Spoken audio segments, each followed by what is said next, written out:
దేవుని నామానికి మహిమ కలుగును గాక. బాగున్నారు కదా? దేవునికి స్తోత్రం.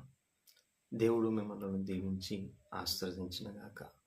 ఈ దినము ప్రియమైన దేవుని బిడ్డలారా, ఫిలిప్పీయులకు రాసిన పత్రిక 3వ అధ్యాయము 20వ వచనంలో మనం చూసినట్లయితే పౌలు ఇలాగా ఫిలిప్పీ సంఘానికి రాస్తూ ఉన్నాడు. మన పౌరస్థితి పరలోకమందున్నది. అక్కడ నుండి మన ప్రభు అయిన యేసు క్రీస్తు అను రక్షకుని నిమిత్తము కనిపెట్టుకుని ఉన్నాము.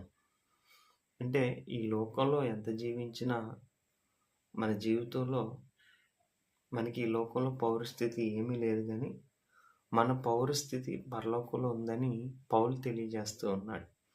ఎప్పుడు మన పౌరస్థితిని పొందుకుంటామంటే బాప్తిసం, అంటే పరలోకమే క్రైస్తవునికి గమ్యస్థానం. కాబట్టి బాప్తిసం పరలోకం ప్రయాణానికి ప్రారంభం. కాబట్టి మనం పరలోకం చేరుకోవాలని ఆశపడుతూ ఉంటాం.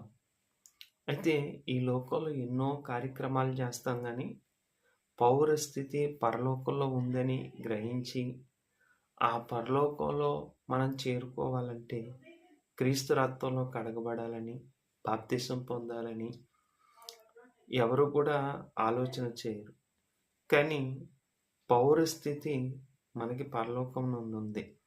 మన పాపముల నిమిత్తము క్రీస్తు ఎలాగైతే మన కొరకు మరణించారో, మన పాపముల నిమిత్తం క్రీస్తు రక్తంలో మనం కడగబడి నీటిలో మనం ముంచబడి మళ్ళీ తిరిగి లేచినప్పుడు మనము నూతన జీవితాన్ని ఆరంభిస్తాం.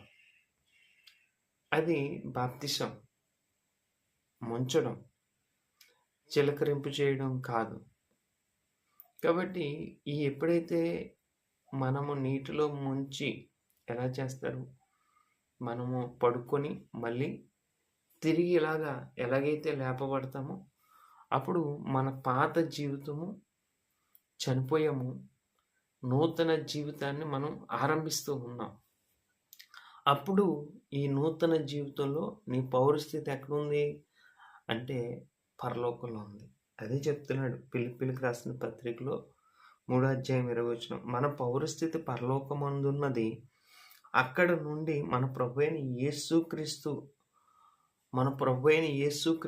మన కొరకు వచ్చిన క్రీస్తు, మన పాపముల నిమిత్తము ఆయన శిలువ మరణం పొందడానికి, మనల్ని విడిపించడానికి, మనల్ని రక్షించడానికి, మన యొక్క మరణమును ఆయన తప్పించడానికి ప్రభు ఈ లోకానికి వచ్చాడు. అందుకనే క్రీస్తు అను రక్షకుని నిమిత్తం మనం ఏం చేస్తున్నామంటే ఈ భూలోకంలో ఈ బాప్తిసం పొందుకొని ఆయన కొరకు మనం కనిపెడుతున్నాం, ఆయన కొరకు మనం కనిపెడుతూ ఉన్నాం.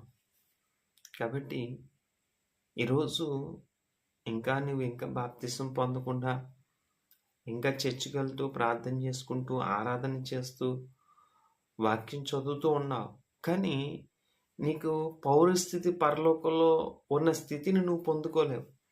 ఎప్పుడైతే క్రీస్తును సొంత రక్షకుడిగా అంగీకరించి నీ బాప్తిసం పొందావో అప్పుడు నువ్వు రక్షింపబడతావు. అందుకే నమ్మి బాప్తిసం పొందినవాడు ఏం చేస్తాడు?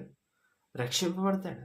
నువ్వు నమ్మినట్లయితే, క్రీస్తుని నువ్వు సొంత రక్షకుడిగా అంగీకరించినట్లయితే, నీ పాపముల నిమిత్తము నువ్వు పశ్చాత్తాపడి దుఃఖపడి నేను పరలోకంలో ఉండాలని ఆశ కలిగినట్లయితే ప్రభు అయిన యేసుక్రీస్తునందు నువ్వు విశ్వాసం ఉంచినప్పుడు అప్పుడు నువ్వు రక్షింపబడతావు.